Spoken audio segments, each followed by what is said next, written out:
Okay, well, the book I brought is called A Yellow Raft on Blue Water. It's by Michael Dorris. It was written about 1984.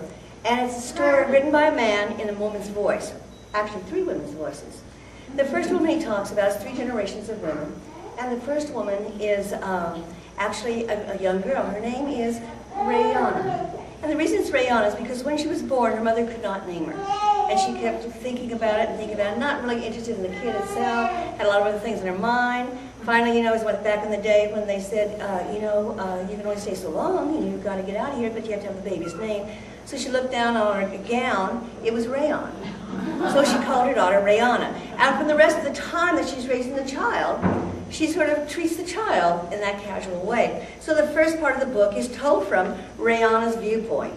And Rayana tells you, as it is, first person, what it's like to have this mother and this maybe father that she comes in and out of her life, and you know that this girl has been abused. Not necessarily physically abused, but emotionally abused.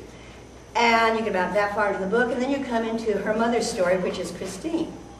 And Christine begins to tell her story. As she does, you say, oh yeah, there is another side to the story.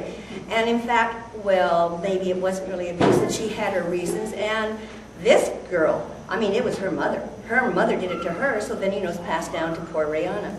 Well, the last part of the book, and this is also a mystery as well as a story of many relationships, last part of the book is the grandmother, or who we think is the grandmother's point of view, Ida.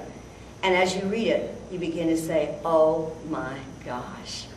Now we understand, that why Rayana is who she is, why Christina is who she is, and why Ida is who she is.